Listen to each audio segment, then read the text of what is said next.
Je vous emmène aujourd'hui à Évron, toujours en Normandie, pas une quinzaine de kilomètres du Mans, un petit village de rien du tout, et regardez cette magnifique abbatiale, absolument énorme par rapport à la taille du petit village. Alors, c'est une longue histoire. La première église fut bâtie au 7e siècle par saint Adouin, évêque du Mans, qui fit des donations en 642, donc vraiment très très ancien.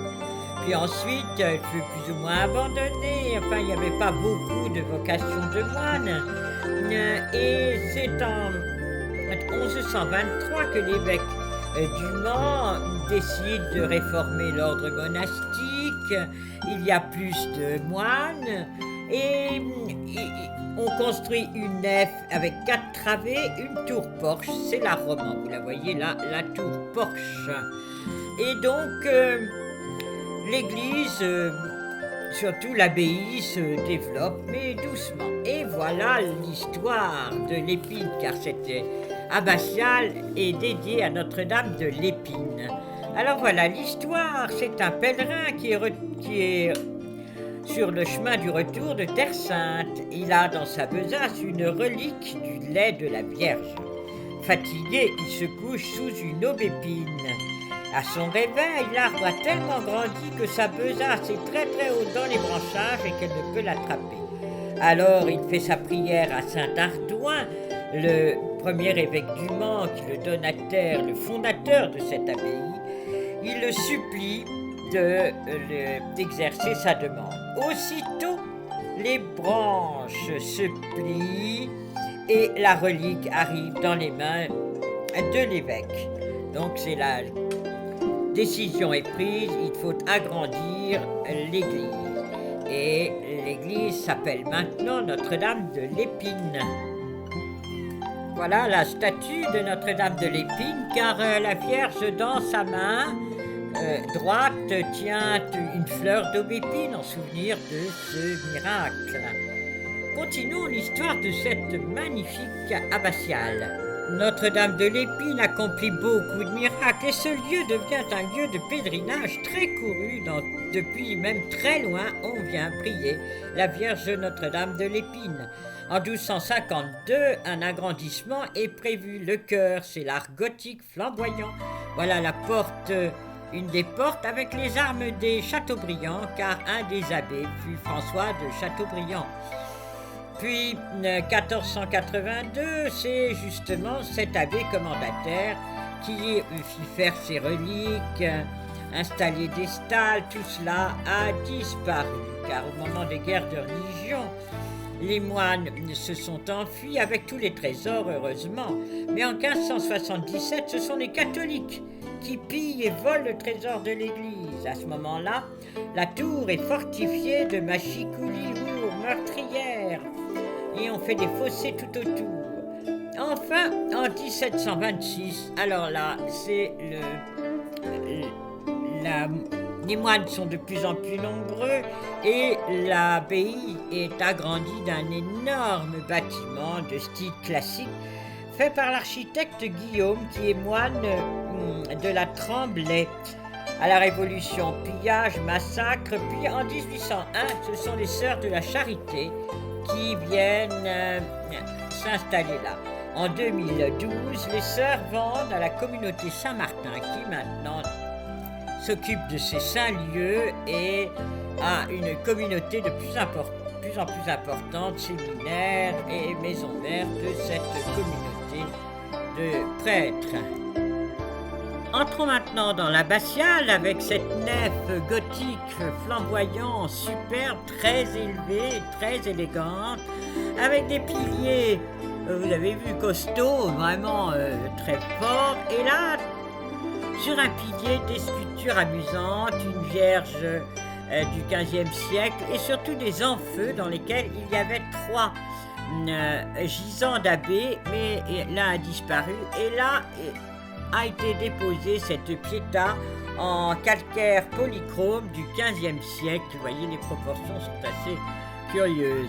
De chaque côté, les abbés les plus fameux du monastère, avec leurs costumes d'abbés, leurs costumes donc épiscopaux généralement, et le troisième au milieu donc a disparu à la Révolution française. Mais maintenant nous avons une autre Vierge, alors elle est en bois, 16e siècle, polychrome aussi, et c'est la Vierge à l'enfant qui est sculptée par un très célèbre artiste du Mans et typique de l'art normand de la Renaissance. Au-dessus, un tableau de Poussin qui représente le Christ et ses disciples. Vous voyez les voûtes là, et surtout les grilles du XVIIIe, les grilles qui séparaient les moines des autres fidèles. C'est superbe, ça c'est vraiment magnifique. Un autre gisant en meilleur état, celui-ci, dans une chapelle adjacente dans la croisée du transept, et c'est un abbé avec son costume d'abbé de cette abbaye Notre-Dame de l'Épine. Les fonds baptismaux maintenant avec une tapisserie qui représente le baptême du Christ, c'est du XIVe siècle, très très ancienne, vraiment très rare, et un sujet religieux tout à fait intéressant, avec au-dessous les fonds baptismaux, donc c'est vraiment la pierre en granit bien solide, recouverte d'un joli couvercle en bronze doré. Dans la partie romane de cette église, il y a l'orgue du XVIIe siècle, et vous voyez là, le toit est en berceau, en bois, à la différence des voûtes d'ogive de l'époque gothique là. C'est sculpté avec l'ange du jugement dernier. Il est en très bon état, a été restauré récemment, et là se donne des conseils. Je suis sorti de l'abbatiale pour faire un tour et surtout chercher les bâtiments de la fameuse abbaye. Mais bon, je tombais dans une petite cour avec un porche, et là, sur une vieille chapelle, avec une petite porte romane tout à fait jolie. En fait, il s'agit de la chapelle de Saint-Crépin, XIIe siècle romane, qui n'a pas été touchée ni abîmée au cours des siècles. C'est une véritable petite merveille. En fait, c'est un pèlerin de Saint-Jacques-de-Compostelle qui fit le vœu, s'il revenait vivant, sain et sauf, de construire cette petite chapelle. C'était un cordonnier et ainsi la chapelle est dédiée à Saint-Crépin, qui est le patron des cordonniers. Vous voyez que c'est en briques, en pierre très brute, ça n'a rien de compliqué. Elle fait 27 mètres de long sur 12 mètres de large. Et il y a des voûtes d'arêtes là-haut. C'est vraiment un petit bijou. Alors Saint-Crépin, que je vous raconte son histoire, c'est un martyr du IIIe siècle. Il venait de Rome pour évangéliser la Gaule-Belgique à l'époque. Et il était fabricant de chaussures, et très souvent il en fabriquait pour les pauvres. L'empereur Maximilien passa par là, voulut lui faire adjurer sa religion, lui, Saint Crépin et son frère Saint Crépinien, mais ils refusèrent, ils furent martyrisés, torturés, mais atroces. On leur enfonça des roseaux sous les ongles, mais ces roseaux allèrent sous les ongles des bourreaux. On les jeta dans une rivière avec une meule autour du cou, mais ils flottèrent.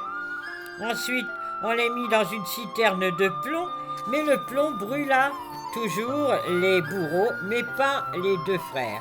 Ensuite, on les jeta dans l'huile bouillante. Alors là, 2 anges vinrent les chercher, et le bourreau Rixio Varus se jeta dans l'huile bouillante de honte. Ils furent à la fin décapités vers 287 à...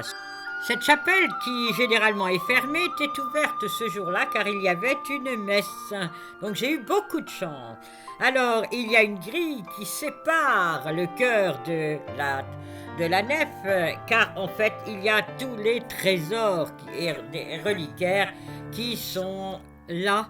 Voilà la statue de la Vierge Notre-Dame de l'Épine avec dans la main la goutte de lait de la Vierge et puis au-dessus une fleur qui est une aubépine. Un autre reliquaire, cette fois-ci c'est celui du lait de la Vierge, rapporté toujours par le fameux pèlerin à l'origine de cette construction. Une Vierge en argent 18e, plus récente, avec une couronne qui a été donnée par Napoléon III. Puis les reliquaires fabriqués au Mans vers 1644, Saint Aduin qui est le premier évêque du Mans, fondateur au 7e siècle de cette abbaye, puis les reliques de Saint Léon dans un autre reliquaire de la même époque, 1644. Voilà le chœur avec dans l'abside une fresque qui date vraiment de la construction de la chapelle vers l'an 1150, ça fait quand même 1000 ans. C'est le Christ Pantocrator, vous le voyez là de plus près, c'est quand même bien effacé, mais bon, quand vous pensez que ça a 1000 ans, ça fait beaucoup.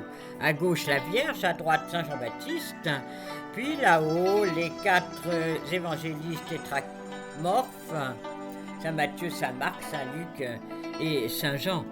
Puis tout autour sur les murs des tapisseries d'Aubusson, 4 tapisseries qui représentent des éléments de la vie du Christ. Donc c'est vraiment une suite de trésors dans un petit bijou de chapelle. Et sur ces petits bijoux, je vous laisse, je vous dis au revoir, à bientôt pour une autre visite.